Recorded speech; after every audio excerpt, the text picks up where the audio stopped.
नमस्कार, 99 न्यूज के इस बुलेटिन में आपका स्वागत है। मैं हूं आपके साथ सोमनाथ तिवारी। बढ़ते हैं आज की खबरों की ओर। धनबाद के बैंकमोड़ थाना अंतर्गत रविवार की सुबह जयप्रकाश चौक के समीप एक अनियंत्रित कार ने साइकिल सवार को टक्कर मारते हुए खंभे से जा टकराई। हादसे में साइकिल सवार गंभीर रूप से घायल हो गया। घायल साइकिल सवार को पुलिस ने इलाज के लिए अस्पताल भेजा। क्षतिग्रस्त कार नंबर JS10CH8284 तथा साइकिल को पुलिस ने जब्त कर लिया है। प्रत्यक्षदर्शियों का कहना है कि साइकिल सवार को गंभीर चोटें आई हैं। अब तक साइकिल सवार की शिनाख्त नहीं हो सकी है।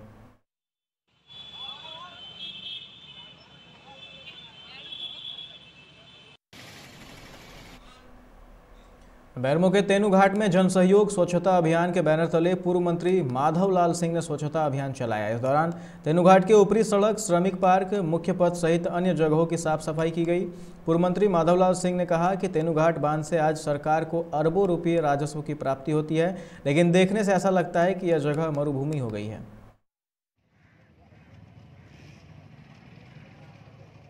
तेनूघाट बांध से आज सरकार को अरबों रुपया राजस्व प्राप्ति हो रही है आज, लेकिन देखने से लगता है कि मरुभूमि बन गया और करोड़ों रुपया टेंडर होता है स्वच्छता अभियान के लिए, नहर मरम्मती के लिए, लेकिन 10% भी काम नहीं होता है। इसीलिए आज हमने जनता के सहयोग से एक कार्यक्रम शुरू किया कि यहाँ के अभियंता लोग का आँख खुले ताकि पूरा यहाँ स्वच्छता अभियान कायम हो और जो सरकार को पैसा मिलता है उसका 10% भी खर्च हो।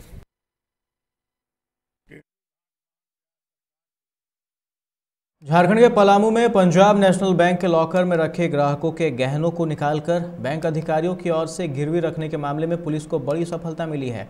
पुलिस ने इस मामले में 2.1 kg स्वर्ण आभूषण बरामद कर लिए हैं। इन आभूषणों को ICICI बैंक, मुथूट फाइनेंस और सराफा व्यापारियों के पास से बरामद किया गया है। 11 सितंबर को बैंक लॉकर से गहने गायब होने का मामला सामने आया था और 14 सितंबर को इस मामले में FIR दर्ज हुई थी। पुलिस ने काफ़ी तेजी से इस कांड का खुलासा किया।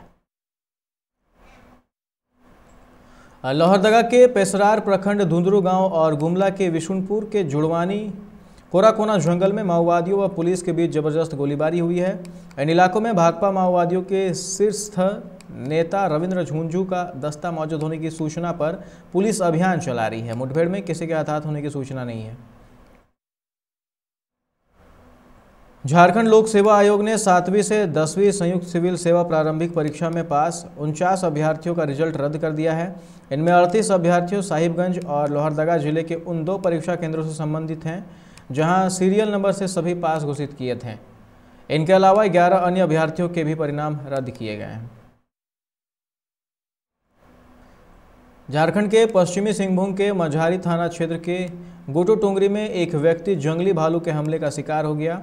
घटना रविवार सुबह 6 बजे की बताई जा रही है। घायल व्यक्ति की पहचान 15 साली गांव निवासी 60 वर्षीय सोना सिंह बिरवा के रूप में की गई है। घायल को पहले प्राथमिक उपचार के मंझारी सामुदायिक स्वास्थ्य केंद्र पहुंचाया गया। वहां से बेहतर इलाज के लिए चाईबासा सदर अस्पताल रेफर किया गया।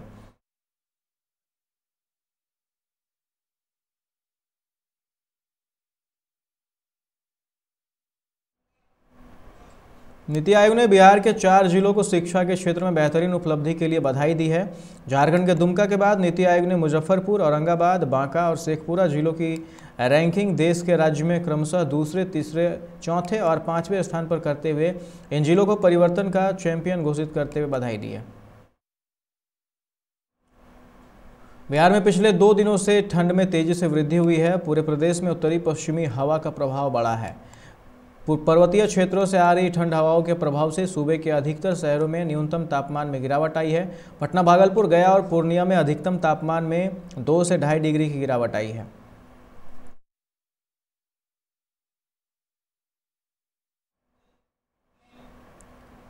मधेपुरा के बड़गांव पंचायत के वार्ड संख्या 7 में 11वें चरण के मतदान से पहले मुखिया प्रत्याशियों के बीच जमकर झड़प हुई। इसमें एक वार्ड सदस्य प्रत्याशी सहित 2 लोगों की मौत हो गई, वहीं 2 लोग घायल हो गए।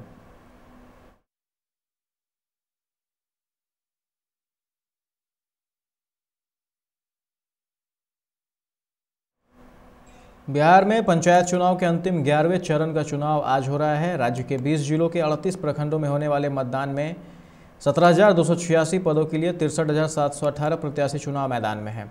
सुबह 7 बजे से मतदान शुरू हो गया है। कई जिलों में ईवीएम को लेकर समस्या रही है, जहां दूसरी मशीन दी गई है। कई बूथों पर सुबह की ठंड के कारण वोटर की संख्या कम दिखी। दक्षिणी कश्मीर के पुलवामा जिला के अवंतीपोरा में सुरक्षा बलों और आतंकियों के बीच मुठभेड़ में 40 दिन पुराना जैश ए मोहम्मद आतंकी संगठन का आतंकी मारा गया है। उसकी पहचान जैश ए मोहम्मद आतंकी संगठन के समीर अहमद तांतरे निवासी बारागाम के रूप में हुई है। वह गत 2 नवंबर को ही आतंकी संगठन में शामिल हुआ था। मारा गया आतंकी C श्रेणी का आतंकी था। देश में ओमिक्रॉन का एक और केस सामने आया। राष्ट्रीय राजधानी दिल्ली में जिम्बाब्वे से आए एक शख्स के ओमिक्रॉन से संक्रमित होने की पुष्टि हुई। इसे दिल्ली के LNJP में भर्ती कराया गया है। दिल्ली में ओमिक्रॉन का यह दूसरा मामला है। इससे पहले तंजानिया से आए शख्स में ओमिक्रॉन की पुष्टि हुई थी। इसके साथ ही देश में ओमिक्रॉन के मामले बढ़कर 33 हो गए हैं। कोरोना के इस नए वेरिएंट के खतरे को देखते हुए केंद्र सरकार ने राज्यों को पत्र लिखकर सचेत किया है।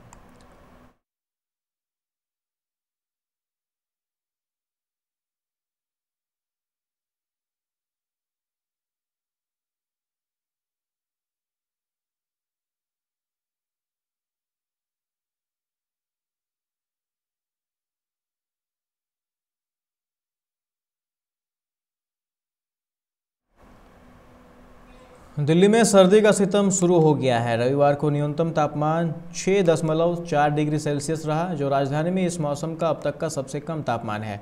इस बीच राजधानी में हवा की गुणवत्ता में मामूली सुधार हुई और आज सुबह यह खराब श्रेणी में पहुंच गई। भारतीय किसान यूनियन के नेता राकेश टिकैत ने कहा है कि महापंचायत का आयोजन समय समय पर होता रहेगा। 3 कृषि कानूनों के खिलाफ किसानों के आंदोलन का सफलतापूर्वक संचालन करने के बाद टिकैत ने यह भी बात कही। उन्होंने हर साल 10 दिन का किसान आंदोलन मेला आयोजित करने को भी कहा है। जम्मू कश्मीर विधानसभा में कश्मीरी हिंदुओं, अनुसूचित जनजातियों और गुलाम कश्मीर से आए नागरिकों को भी आरक्षण मिल सकता है। जम्मू कश्मीर में विधानसभा निर्वाचन क्षेत्रों के परिसीमन में लगे परिसीमन आयोग ने अपनी रिपोर्ट का एक प्रारूप तैयार कर लिया है। प्रारूप पर चर्चा के लिए आयोग ने 20 दिसंबर को प्रदेश के 5 सांसदों को नई दिल्ली बुलाया है। ये सांसद आयोग के सदस्य भी हैं।